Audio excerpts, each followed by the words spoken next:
So inshallah today we'll be discussing the great Hanbali Persian poet Shaykh Saadi Shirazi. It's very interesting.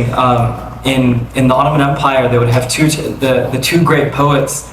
As soon as you said the name, you would know who they are. The first is Maulana, obviously Maulana Rumi. They wouldn't even say the name, they would just say Maulana.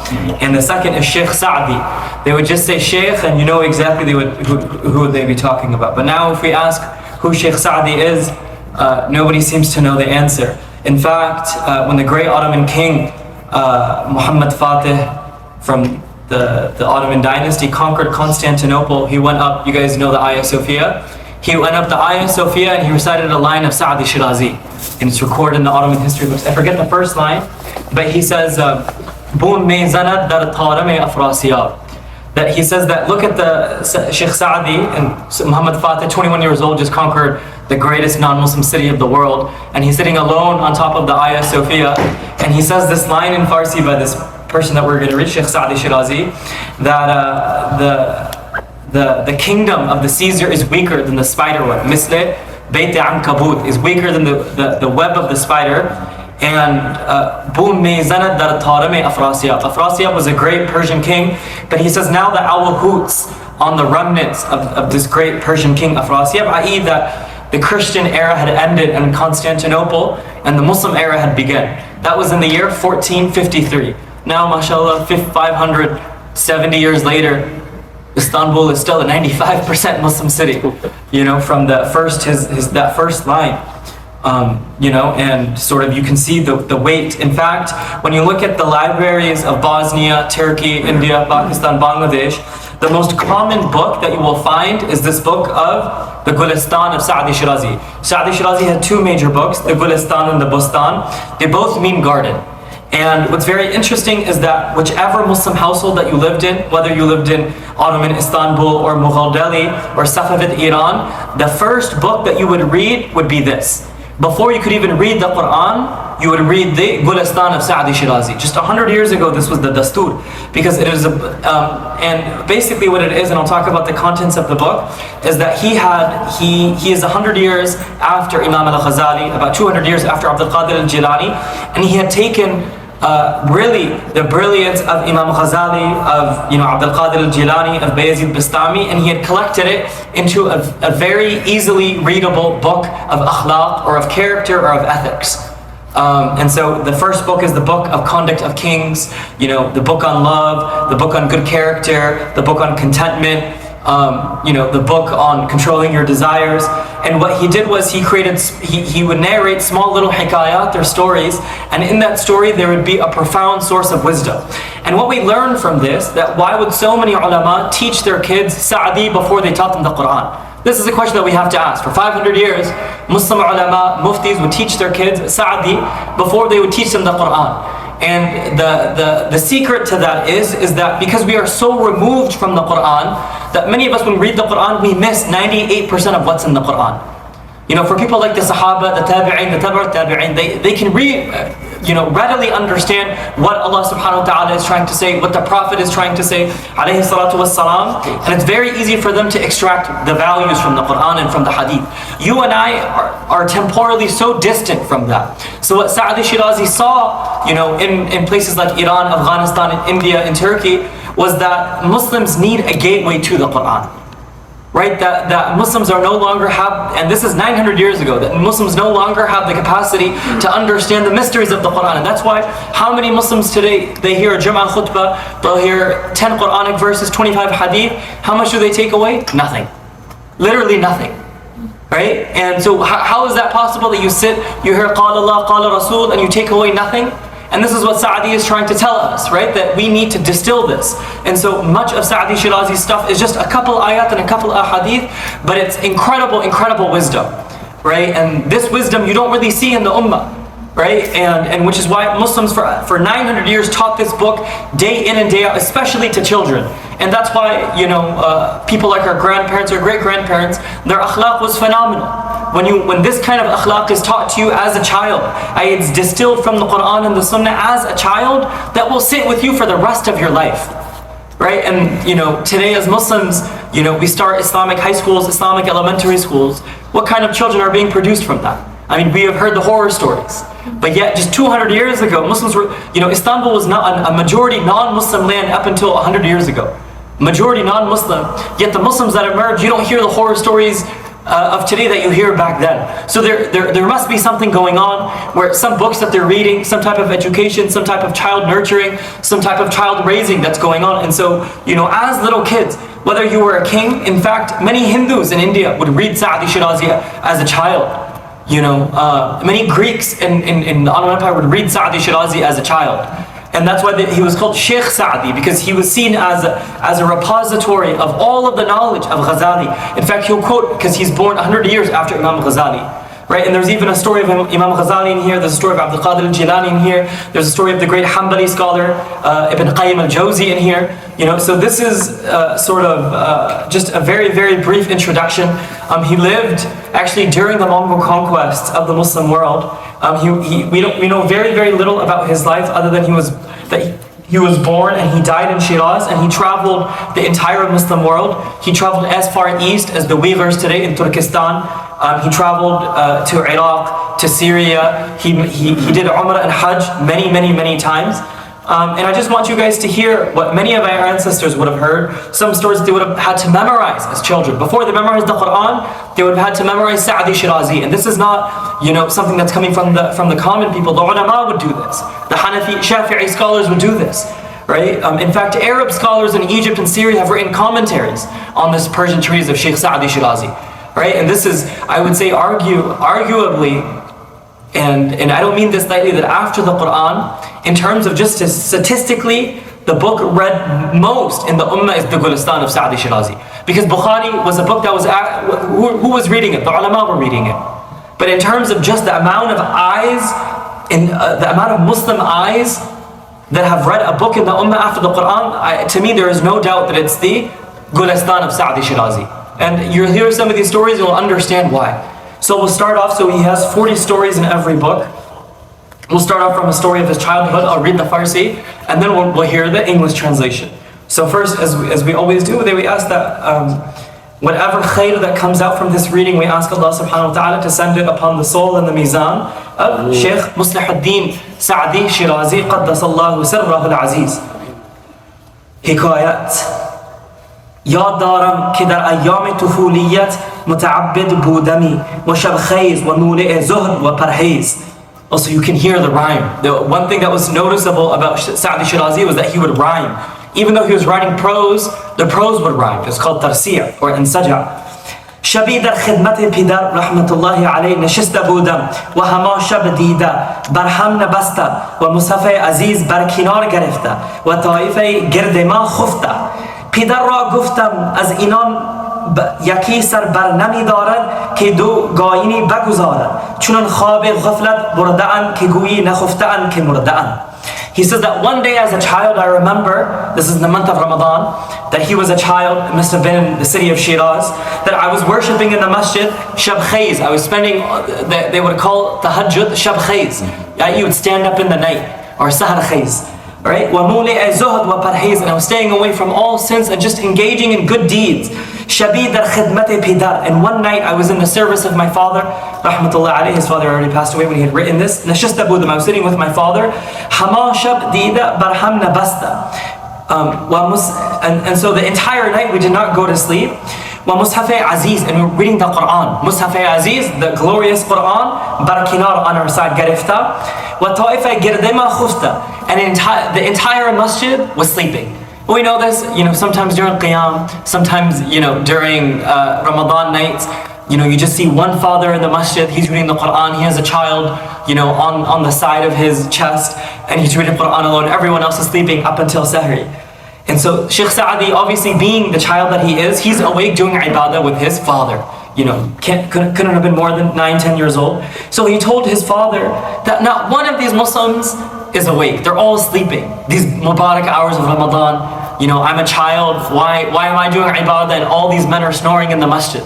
Why am I awake? And then Shaykh Saadi told his father that it's better if these people were dead rather than they were sleeping, because they're not engaging in any ibadah, right? So you see this sort of judgment that's being passed by a very young and impressionable Shaykh Saadi. I didn't print out the last line, but basically his father says this to his son. He says, it would have been better if you were asleep and didn't read a single page of the Quran than for you to have said this and judged all of the Muslims around you sleeping in the masjid. There's no point for you reading the Quran and praying namaz, then speaking ill of all of these Muslim men, even though they're snoring in the masjid, but at least there's some khair in that. And there's no, and min husni Islam al-mar'i tarkuhu ma la ya'nihi. From the beauty of someone's Islam is that they leave what does not concern them. Right? It's better for you to at least leave that and not engage in any sins. Right? And that's the end of the first story. Second story. Bismillah. Yaki az muluk ajam tabib hazid به خدمت مصطفی صلی الله علیه و سلم فرستاد. سالی در دیار عرب بود و کسی تجربتی پیش او نیاورد و معالجتی از وی نخواست. پیش پیغمبر صلی الله علیه و سلم آمد و گلا کرد که مرین بنده را برای معالجت اصحاب فرستادند و در این مدت کسی التفات نکرد تا خدمتی که بر بنده معین است به جای آورد. رسول الله صلی الله علیه و سلم گفت این طایفه را طریقت است که تا اشتها غالب نشود چیزی نخورند و هنوز اشتها باقی باشد که دست از طعام بدارند. حکیم گفت این است موجب تندرستی. زمین خدمت ببوسید و برفت. He says that one of the non-Muslim kings sent an expert physician, Tabib Hazib, an expert physician in the service of Mustafa sallallahu alayhi wa sallam. And he says he spent a whole year in Medina and not one person needed any medical help or advice or any type of medical services. Right? And not one needed any type of health care. Right? So he came up to the Holy Prophet alayhi salatu wasalam, and he complained and he said that I was sent to come and offer my medical expertise to people. But nobody wants any type of herbal advice, any type of medical care for me to do a checkup on them, none of that. So the Holy Prophet said that these Sahaba in Ta'ifa, these Sahaba that you see around them, they're in tariqas, their way of eating is that they only eat when they're exceptionally hungry. They don't eat just like that. They only eat when they're ravenously hungry, and they only eat up to the point that they still have some hunger left in them. And that they don't so these two habits of the Sahaba, right? That they only eat when they're extremely hungry, and they eat up to when there's still a lot of hunger left in them. And then the Hakim, the physician said, this is the mujib tandurusti. This is why all of the Sahaba have good health. And then Zameen khidmat babusit, he kissed the ground of the Prophet and he left. Right? And that's why much of, I would say, even the mental illnesses that people suffer in America is really because of the food that we eat. We don't have a proper eating habits. Imam al-Ghazali devotes a whole book, right, in Ihya Ulumuddin to just the way of eating. To my understanding, no other religion has a whole genre of knowledge just on how to eat, right? Just on how to eat. Obviously in the modern days that's different, but modern nutritional habits is a very recent thing. This is 1400 years ago, a whole ethical care of eating, of consuming food. What is the name of the book? Which book? About the food? Ihya Ulumuddin. And so Imam Ghazali has 40 books. In Ihya Ulumuddin, one is just devoted to Kitab al-Akli wa Shurbi, to eating and drinking.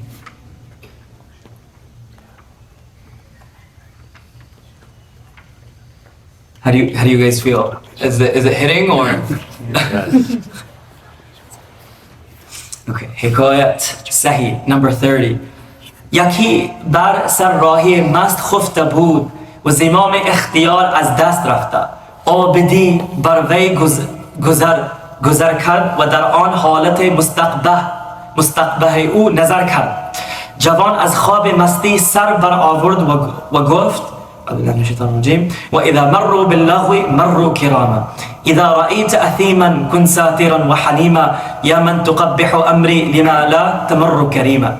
He says that in Iran, in the olden days, he saw a young man drunk. And he was so drunk that zimam ikhtiyar az dast rafta, that he had no control over himself, the reins of choice. He could not, people who are so drunk, they can't tell heaven from earth, right? Literally blacked out drunk. Abidi, a worshipper, a righteous man came and looking at, you see a guy lying on the ground, utterly drunk, the bottle is there, there's drool coming out of his mouth.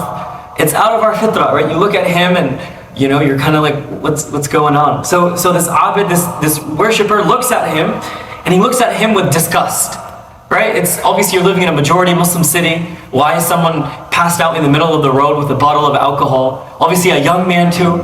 18, 19-year-old boy, you're gonna be, imagine today if you walked around Dallas and you just saw a Muslim kid in the masjid, in the parking lot, just passed out. I mean, one thing is somebody's drinking, one thing he's passed out drunk in the parking lot. This is the parallel, in that world, to see a young boy drunk in the streets, right, in a majority Muslim city.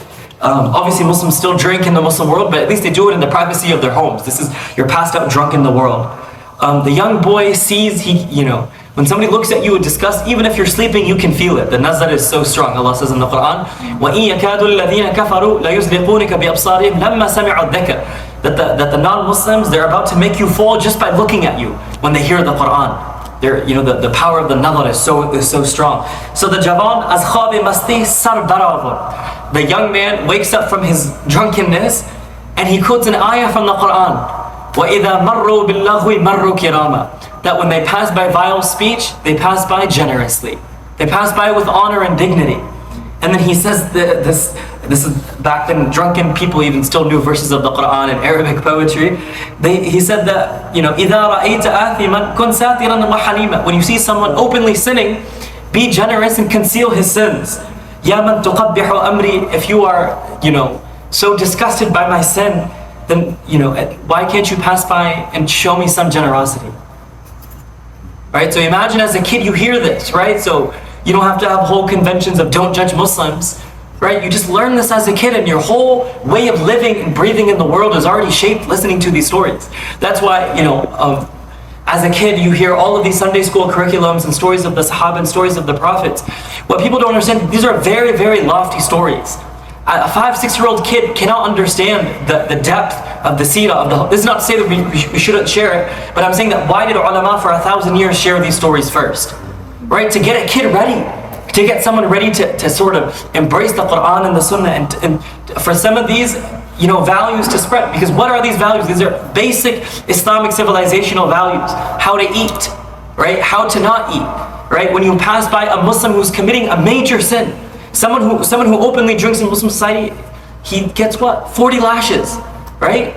But yet you still don't look at him and speak to him with disgust. And this has been taught for 900 years, and you can see why, if someone could just write an article showing that how Muslim character as a net total dropped when they stopped reading Saadi, I think we can easily make that jump.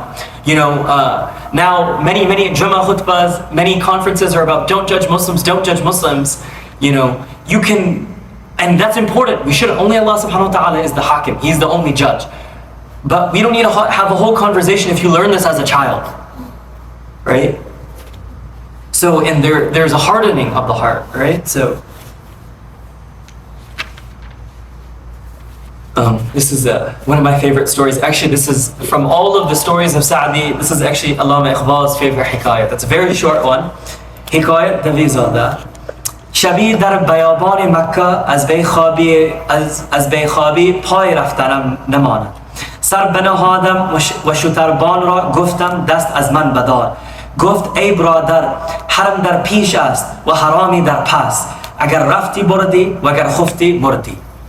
So one time, Saadi Shirazi did Hajj and Umrah many times, and today people talk about, oh my God, I'm gonna lose my wallet, I lose my purse. Back then, there was a 40% chance that you would die on the road to Umrah, just because of bandits. There's a real 40-50% chance of losing your life because of all the bandits, and there was truly khatra jam. There was a fear of losing your life back then. Today people lose their souvenirs and they're like, man, such a horrible country, how can I go back? People don't have adab. There you're losing your life, but people still want to go to the Rawza Aqdas, So he says that one time I was traveling, towards Makkah, in the deserts of Makkah.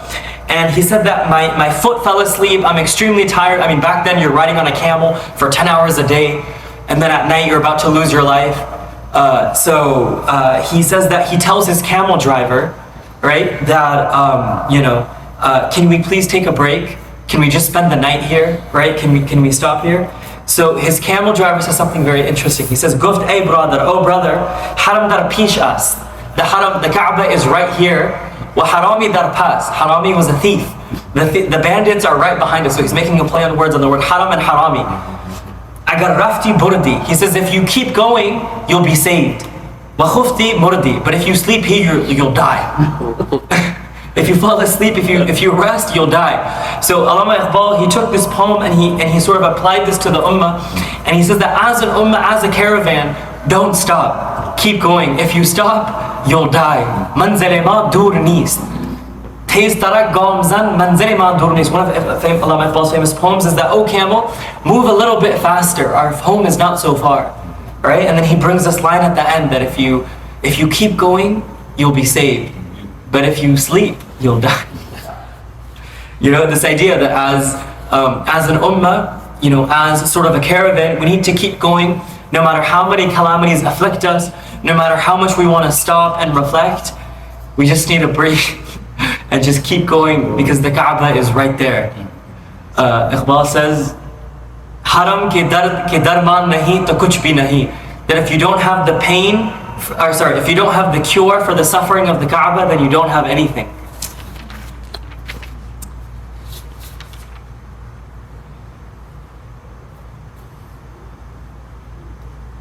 Oh, this is really beautiful. He says, Ya Daram, I remember. And remember, this idea of I remember, it's a translation of the verse in the Quran, right? Wadkur. So it's that same language, Wadkur. I remember, یاد دارم که شبی در کاروانی همان شب رفته بودیم و سحر در کنار بیشه خفته شوریده ای که در آن سفر همراه ما بود ناره برآورد و راه بیابان گرفت و یک نفس آرام نیافت چون روز شد گفتمش آنچه حالت بود گفت بلبلان را دیدم که بنالش در آمده بودند از درخت و کبکان از کوه و هوکان در آب و بهائم در بیشا اندیشه کردم که مروت نباشد هما در تسبیح و من به غفلت خفتم. He says that one night we were traveling in a caravan. He's always moving, and we spent the night somewhere. And morning was about to sort of emerge, right? It's the twilight. The azan is about to go off, and he says that one very disturbed man was also traveling with us, and he let out a scream, and he went into the forest, and he didn't find one moment of breath, one moment of peace. When daybreak came, when daybreak fell, I asked him, what happened? Why did you just run off into the forest? So he said that I saw all the nightingales, they were singing. I saw all the quails in the forest, they were singing. I saw all the frogs in the water, they were singing. And all of the animals in the forest, they were also making some noise. I started to have this anxiety that it's not proper that I sleep while everyone is doing praise of Allah subhanahu wa ta'ala. Right? Because this idea that the singing of birds is praise of Allah subhanahu wa ta'ala. So he's like, how can I, and obviously right when morning breaks, there's all of this sort of singing of birds, that how is it be that I can sleep and all of the birds are praising Allah subhanahu wa ta'ala, that everyone's doing ibadah and I'm sleeping. And it's sort of a reverse of when he was a child, when he was awake, and that's why and then he quotes some lines of poetry where he says, "Guftam in shart adamiyat nist, murgh tasbih wa man khamosh." He says that how can you be a human being when the birds are praising Allah subhanahu wa ta'ala and I am silent?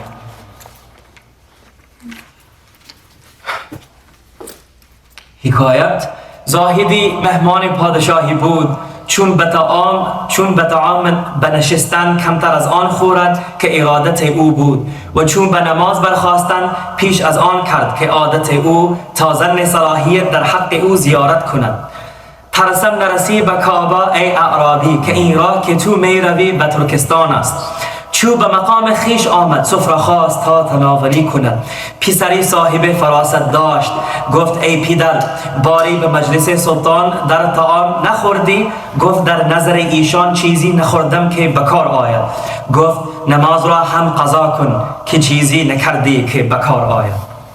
He says that there was this Zahid, there was this very righteous, allegedly righteous man. A Zahid was someone who would abstain from society. So the sultans would invite them for barakah or blessing. So a sultan invited him to be a guest.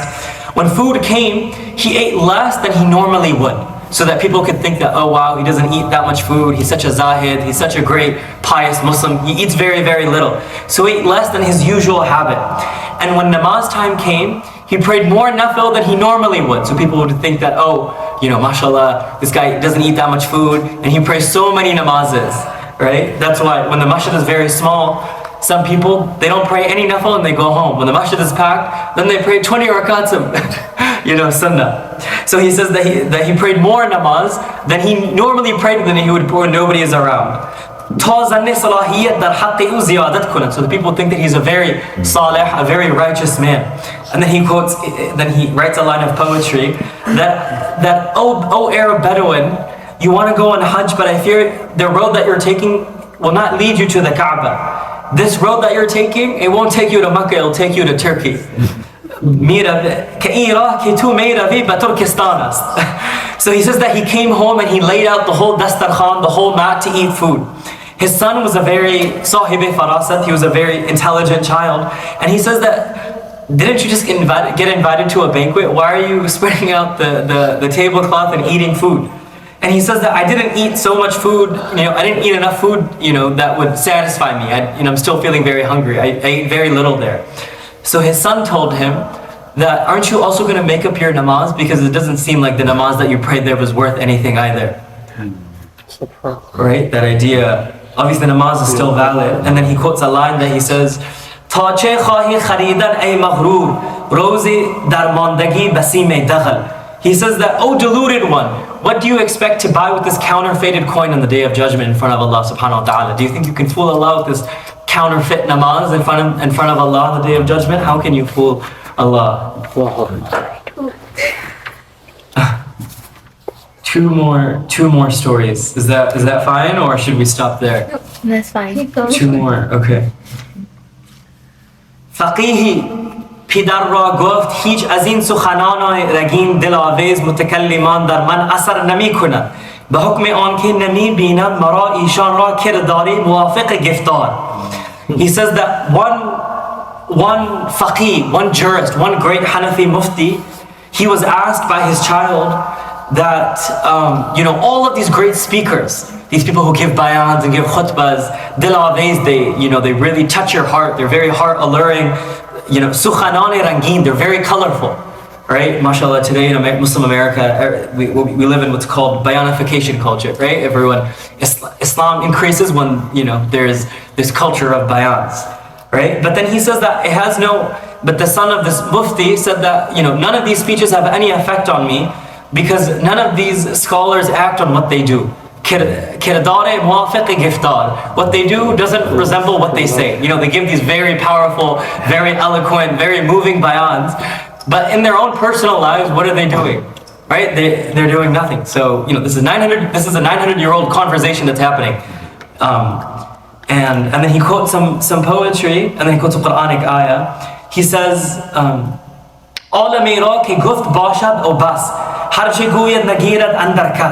he says, now we have these alim, all they do is just speak guft o bas. Nobody implements what they're saying. Neither do they act on what they're saying, neither do the listeners act on what they're saying. Yeah, the listener might say, what a wonderful bayan, such an amazing bayan. Their lives, no change. So neither does the khatib's life change, nor do the sami'in, the listeners' lives change, right? So there's no effect. That's, you know, the athar comes when it comes from the heart, but the heart can only be purified by amal. So it's first amal, then the heart, then the speech. Right? That's the hierarchy in Islam. Alam on ke bod ke bad nakunad, na baguyat bakhalqe wa khud nakunad. Who a true alim is that he doesn't do anything wrong, and he doesn't say anything wrong, and his character resembles both his speech and his character. And then he quotes an ayah of the Quran. أَتَأْمُرُونَ النَّاسَ بِالْبِرِّ وَتَنْسَوْنَ أَنفُسَكُمْ. You command other people to do good and you forget yourself. عالم ke kamrani wa tan parvari kunad. O khishtan gumast kura rahbari kunad. He says that alim who neither does he have amal of the body nor amal of the speech, he has forgotten himself. How can he guide others? He can't even guide himself. How can he guide other people if he can't even, you know? But listen to, so this is all good and well. Let's listen to the wisdom of the father.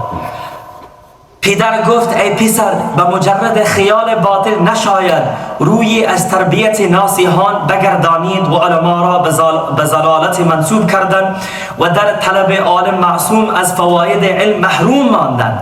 همچو ناب بحر افتاده بود و می گفت ای مسلمانان چراغ فرا راه من دارید. زنی فارجا بشنید و گفت تو که چراغ نبینی به چراغ چه بینی؟ مجلس وعد چون کلبه بزاز است، آنجا تا نقدی ندهی بزاعتی نستانی و اینجا تا ارادتی نیاری سعادتی نبری.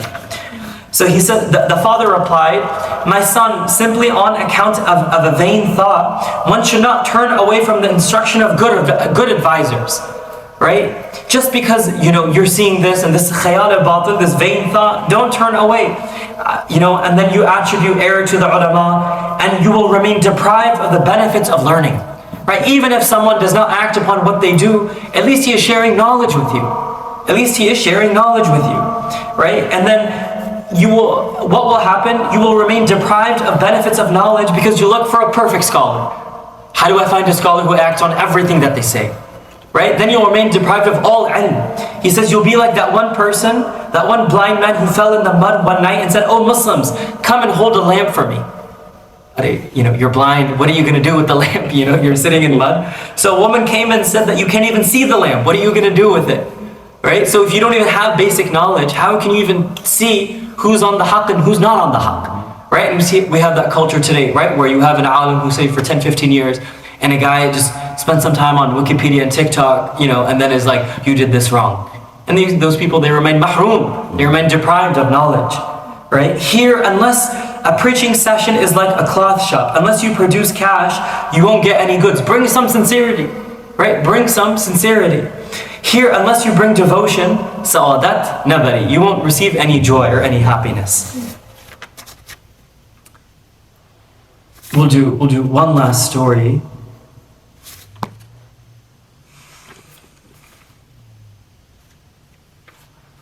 Sorry, two more, if that's okay. پارسایی را دیدم بر کنار دریا که زخم پلنگ داشت و به هیچ دار نمیشد. مدتها در رنجور بود و همچنان شکر خدای عز و جل علی دوام گفتی. پرسیدنش که شکر چه میگویی؟ گفت شکر آنکه به مصیبتی گرفتم نه به معصیتی. He says that, I asked, one day I saw an ascetic, a righteous mystic, on the edge of a river, and he had a wound of a tiger. Zakhm palang. Palang is a tiger, right? Yeah. He had a wound, some tiger had bitten him, and he was washing himself, he was cleaning up the wound, and for the whole time that I saw him, he was making shukr to Allah subhanahu wa ta'ala. Hamchuna shukr khudai azza wa jal ala dawam gufti. The whole time he was thanking Allah subhanahu wa ta'ala. Meanwhile, he's just been bit by a tiger. So I asked him, why are you saying Alhamdulillah? Right? And he said, Guft shukr anke, I'm making shukr because ba musibati gariftam na ba ma'asiyati. That I was taken by a calamity from Allah subhanahu wa ta'ala and not because of any sin. And that and he quotes a line of poetry that if my lover kills me, don't say that I was complaining. That if you truly love someone, you're ready to be sacrificed in any which way he so chooses. That it wasn't because of my disobedience, it's that Allah subhanahu wa ta'ala is looking at me and he's giving me attention. And this form of a musibah is a form of Allah validating you and literally giving you attention. That's why the idea of asaba yusibu isaba is to literally hit your eyes on someone. So Allah, when you receive musibah, you are getting the attention of Allah subhanahu wa ta'ala. One last one.